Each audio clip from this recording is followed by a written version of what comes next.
Hello everyone, দেখো এই প্রশ্নে কি বলেছে পারক্সাইড আয়নের জন্য কোন উদ্ধৃতিটি বা কোন উদ্ধৃতিগুলো সঠিক। দেখো অপশনে দেওয়া আছে, ঠিক আছে। তো এবার এখন বোর্ডে দেখো, প্রথমে দেখো পারক্সাইড আয়ন, তো সেটা কথার মানে কি সেটা আগে বুঝতে হবে, ঠিক আছে। তো প্রথমে দেখো O2, ঠিক আছে, সেগুলো ডাই অক্সাইড, ঠিক আছে, মানে দুটো অক্সিজেন আছে।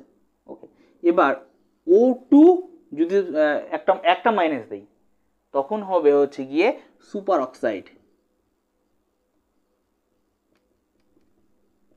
এবার O2 ওপরে যদি 2 মাইনাস দেই তাহলে হয়ে যাবে পারক্সাইড। বোঝা গেল? তাহলে আমাদের এটা কিন্তু খেয়াল রাখতে হবে যে O2 যেটা আমাদের মলিকিউল, হ্যাঁ, বা ডাইঅক্সাইড বলা হয়, আর হচ্ছে O2 মাইনাস যদি থাকে তাহলে সুপার অক্সাইড, O2 2 মাইনাস মানে হচ্ছে পারক্সাইড। তো আমাদের এই পারক্সাইডের কথাই বলা হয়েছে, বলেছে যে পারক্সাইড আয়নের জন্য কোন উদ্ধৃতিগুলি সঠিক সেটা আমাকে বের করতে বলেছে।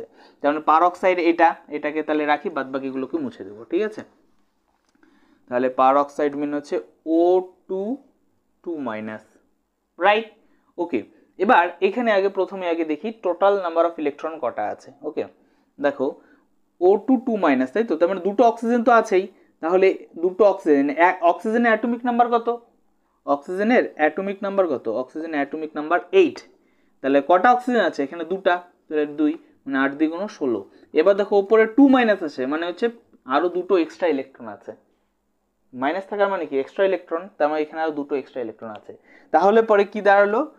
তাহলে total number of electron will be 18, right. তার মানে 18টা O2 মাইনাস বা পারক্সাইডের মধ্যে টোটাল নাম্বার অফ ইলেকট্রন কটা? 18টা, তাই তো। ওকে, এইটুকুনো বুঝতে পেলাম আমরা। এবার দেখো প্রথম যে অপশনটা সেটা কি বলেছে, দেখো বলছে এই আয়নে সম্পূর্ণভাবে পূর্ণ অ্যান্টিবন্ডিং মলিকুলার অরবিটাল আছে 5টি। টোটাল অ্যান্টিবন্ডিং মলিকুলার অরবিটাল রয়েছে 5টি। দেখো তাহলে এটা বোঝার জন্য প্রথমে আমাদের কি করতে হবে, সেই আগের মতনই সিগমা, দেখো 14 বেশি আছে, তাহলে তার মানে কি আমাদের কিন্তু যে এমোর যে আমরা সেটা করেছিলাম ইলেকট্রনিক কনফিগারেশন যখন আমরা করি এমোর জন্য, হ্যাঁ, সেটা কি হবে তাহলে sigma 1s star, sigma 2s, তারপরে সিগমা 2s স্টার, তারপরে কি চলে আসবে, যেহেতু 14 বেশি তাই প্রথমে আসবে সিগমা 2pz, তারপরে আসবে পাই 2px সমান সমান পাই 2py, তাই না। তারপরে লিখি, এই সেটটা লিখি, আসবে হচ্ছে পাই 2px সমান সমান পাই 2py, সরি এখানে স্টার হবে, তাই না, পাই স্টার 2py, পাই স্টার 2pz, ও না এক্স, ঠিক আছে। তারপরে চলে আসবে সিগমা 2pz স্টার, ঠিক না। ওকে, এবার ইলেকট্রন ভরাবো। টোটাল কটা আছে? 18টা ইলেকট্রন, তাই না। ইলেকট্রনগুলো ভরাই। প্রথমে তাহলে দুটো দিই, 2 4 6 8 10 12 13 14 15 16 17 18, ইটস ফাইন। তাহলে আমি ইলেকট্রনগুলো ভরালাম। এবার বন্ডিং মলিকুলার অরবিটাল আর অ্যান্টি বন্ডিং মলিকুলার অরবিটাল কোনগুলো সেটা প্রথমে বুঝতে হবে। দেখো এগুলোর মধ্যে যেখানে স্টার লাগানো, যেগুলোতে স্টার লাগানো সেগুলো হচ্ছে অ্যান্টি বন্ডিং মলিকুলার অরবিটাল, আর যেখানে স্টার লাগানো নয় তারা হচ্ছে বন্ডিং মলিকুলার অরবিটাল, ঠিক আছে। তো স্বাভাবিকভাবে তাহলে এটা কি বন্ডিং মলিকুলার অরবিটাল, এটা অ্যান্টি বন্ডিং, এটা বন্ডিং, এটা অ্যান্টি বন্ডিং, এটা বন্ডিং, এরাও বন্ডিং কারণ স্টার লাগানো নেই, আবার এটা কিন্তু অ্যান্টি বন্ডিং, ঠিক আছে। তো আমাদের দেখো প্রথম অপশনে বলেছে যে অ্যান্টি বন্ডিং রয়েছে 5টা সম্পূর্ণ ভাবে। তো দেখো এটা একটা অ্যান্টি বন্ডিং, রাইট, এটা একটা অ্যান্টি বন্ডিং, আর কোথায় এই একটা অ্যান্টি বন্ডিং, এই একটা অ্যান্টি বন্ডিং, রাইট। তাহলে দেখো ইলেকট্রন পূর্ণ রয়েছে আর কি থাকতে হবে। তো কটা? 1 2 3 4, 4টি এমন ঘর রয়েছে যাদের মধ্যে কি রয়েছে অ্যান্টি বন্ডিং রয়েছে। বোঝা গেল? তাহলে এখানে যে প্রথম অপশনটা বলেছে সেটা কি তাহলে ভুল, কারণ এখানে 5টি নয় বরঞ্চ 4টি অ্যান্টি বন্ডিং রয়েছে যাদের মধ্যে ইলেকট্রনগুলো এসে পৌঁছেছে, রাইট। বোঝা গেল? তার মানে প্রথম যে অপশনটা রয়েছে সেটা কিন্তু ভুল অপশন, ঠিক আছে। সেকেন্ড অপশনটা দেখো, সেকেন্ড অপশনটা কি বলেছে, বলছে আয়নটি ডায়াম্যাগনেটিক। ওকে, বলছে আয়নটি ডায়াম্যাগনেটিক। ওকে, প্রথমে বোঝো যে এই ম্যাগনেটিক বিষয়টা কি, ঠিক আছে। তো ম্যাগনেটিক বিষয়টা হচ্ছে গিয়ে যে আমরা ম্যাগনেট ইউজ করি, চুম্বক, ঠিক আছে, সেই চুম্বকত্ব, বাংলা যাকে বলে চুম্বকত্ব, ঠিক আছে। এই নিয়ে না বিশাল একটা আলোচনা হয়ে গেছে আমাদের অলরেডি অন্য একটা ভিডিওতে, সেটা অবশ্যই দেখো। এটার অ্যাপ্লিকেশনটা এখানে করি।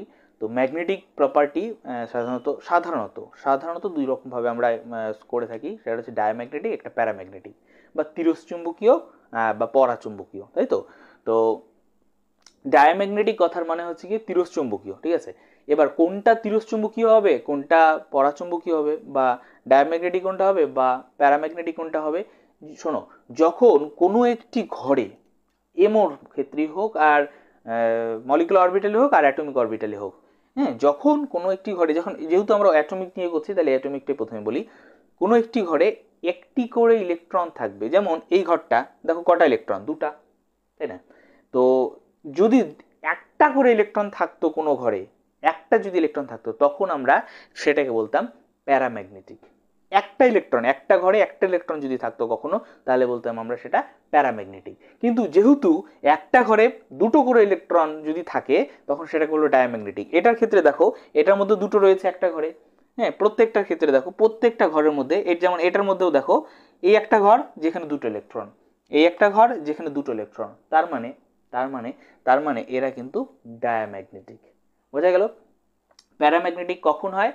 যখন একটা ঘরে, যে কোনো একটা ঘরে একটা মাত্র ইলেকট্রন থাকবে, বা এনি চান্স যদি এমন থাকতো এখানে দুই না হয়ে কথার কথা এরকম যদি থাকতো, বা এনি চান্স এক থাকতো, তাই তো, তাহলে কিন্তু এটা হয়ে যেত কি প্যারাম্যাগনেটিক, তাই না। তাহলে কিন্তু প্যারাম্যাগনেটিক হয়ে যেত। কিন্তু এখানে তো এক নেই, আছে কত, আছে কিন্তু দুই, সেই কারণে এটা ডায়াম্যাগনেটিক। ওকে, তো সেকেন্ড অপশনটা যেটা বলেছিল আমাদের যে এটা একটি ডায়াম্যাগনেটিক, তার মানে বি নাম্বার অপশনটা কিন্তু কারেক্ট, রাইট। এটা কিন্তু বি নাম্বার অপশনটা তার মানে কারেক্ট। বোঝা গেল? তার কারণ এটা আমরা দেখলাম ইলেকট্রনিক এমও যে করে দেখলাম যে এটার মধ্যে কি রয়েছে, ডায়াম্যাগনেটিক, সবগুলো জোর সংখ্যক রয়েছে, তাই এটা ডায়াম্যাগনেটিক। ওকে, এবার 3 নম্বর অপশনটা দেখো, বলছে এই আয়নের বন্ধন ক্রম, হ্যাঁ, এর মান হচ্ছে গিয়ে 1। এই আয়নের বন্ধন ক্রমের মান হচ্ছে 1। ওকে, বন্ধন ক্রম বা বন্ড অর্ডার কি করে বের করে, সূত্রটা দেখো, লিখিয়েছিলাম আমি আগেও, আবার লিখি। বন্ড অর্ডার বা বন্ধন ক্রম, ঠিক আছে, bond order is equal to কি হয়, number of electron in bonding molecular orbital, কি বললাম, number of electron in bonding molecular orbital, বা নাম্বার অফ বন্ডিং মলিকুলার অরবিটালে ইলেকট্রন সংখ্যা। তো বন্ডিং মলিকুলার অরবিটাল কি একটু আগে বললাম, যাদের মধ্যে স্টার লাগানো নেই তারা বন্ডিং মলিকুলার অরবিটাল, আর যাদের মধ্যে স্টার লাগানো রয়েছে তারা অ্যান্টি বন্ডিং মলিকুলার অরবিটাল। বুঝে গেল? তাহলে যাদের মধ্যে স্টার লাগানো নেই তারা হচ্ছে বন্ডিং মলিকুলার অরবিটাল, যাদের মধ্যে স্টার লাগানো আছে তারা anti bonding molecular orbital. Okay, তো শোনো, তো বন্ড অর্ডার সমান হয় number of electron in bonding molecular orbital minus number of electron in anti bonding molecular orbital, okay, divided by 2। তার মানে বন্ডিং মলিকুলার অরবিটালে কতগুলো ইলেকট্রন রয়েছে, তার থেকে যদি অ্যান্টি বন্ডিং মলিকুলার অরবিটালে কতগুলো ইলেকট্রন রয়েছে সেটাকে বিয়োগ করে 2 দিয়ে ভাগ করে দেই, যা আসবে সেটাই তার বন্ড অর্ডার। ঠিক আছে, তাহলে চেক করি। দেখো বন্ডিং মলিকুলার অরবিটাল তাহলে কোনটা, এটা তাহলে বন্ডিং মলিকুলার অরবিটাল, এটাও বন্ডিং, এটাও বন্ডিং, এটাও বন্ডিং, এটাও বন্ডিং, হ্যাঁ, এটা অ্যান্টি বন্ডিং, তাই না। তাহলে বন্ডিংয়ে দেখি 2 4 6 8 10। তো বন্ডিং মলিকুলার অরবিটালে কটা ইলেকট্রন আছে, তাহলে কিন্তু 10টা ইলেকট্রন আছে, রাইট। এবার অ্যান্টি বন্ডিংয়ে দেখো 2 4 6 7 8, রাইট, তাহলে 8টা divided by 2, that mean 2/2, that mean কত 1। তার মানে ওর বন্ড অর্ডার কত বেরোলো, 1 বেরোলো, 1 বেরোলো। তাহলে এটাও কিন্তু সঠিক উত্তর, কারণ সি নাম্বার অপশনটায় বলেছে এটা বন্ড অর্ডার 1, তার মানে এটাও কিন্তু সঠিক উত্তর। তাহলে বিও সঠিক, সিও কিন্তু সঠিক। ক্লিয়ার? এইভাবে কিন্তু আমাদের বের করতে হবে, অনেকগুলো কনসেপ্ট একবার ক্লিয়ার হচ্ছে। ডি নাম্বারটা দেখো, বলছে এই আয়ন এবং নিয়ন আইসো ইলেকট্রনিক, তাই তো, মানে বলছে নিয়ন আর এই পারক্সাইড আয়নটা আইসো ইলেকট্রনিক। সবার প্রথমে বোঝো আইসো ইলেকট্রনিক কথাটার মানে কি। আইসো ইলেকট্রনিক কথাটার মানে হচ্ছে গিয়ে যাদের মধ্যে ইলেকট্রন সংখ্যা সমান থাকবে। কি থাকবে সমান? ইলেকট্রন সংখ্যা সমান থাকবে। তো এই O22- এর ইলেকট্রন কটা, সর্বমোট ইলেকট্রন কটা একটু আগে বের করলাম, এই যে 18 নাম্বার অফ ইলেকট্রন, রাইট। এবার ভাবো তো নিয়ন এর ইলেকট্রন কটা, এর পারমাণবিক ক্রমাঙ্ক কত? হাইড্রো, হিলি, লিথি, বেরি, boron, carbon, nitro, oxy, fluorine, neon, that mean 10। নিয়নের ক্ষেত্রে অ্যাটমিক নাম্বার কত দ্বারা হয়? অ্যাটমিক নাম্বার নিয়নের ক্ষেত্রে কত? 10, 10। আর আমাদের O22- এর ক্ষেত্রে 18। তাহলে পরে বলো এদের কি ইলেকট্রন সংখ্যা সেম? সেম নয়। যেহেতু সেম নয় তাই এ কিন্তু আইসো ইলেকট্রনিক নয়, নিয়নের সঙ্গে আইসো ইলেকট্রনিক নয়। ওকে, তার মানে ডি নাম্বার অপশনটা কিন্তু ভুল। বোঝা গেল? তো এইভাবে প্রবলেমগুলোকে সলভ করতে হবে। অনেকগুলো কিন্তু কনসেপ্ট আমরা এখান থেকে পেলাম। তো যাই হোক, বি হচ্ছে, বি আর সি হচ্ছে কি সঠিক উত্তর, আর বাদ বাকি এ এবং ডিটা কিন্তু সঠিক নয়। ওকে, এইভাবে প্রবলেমগুলোকে সলভ করতে হবে। ওকে।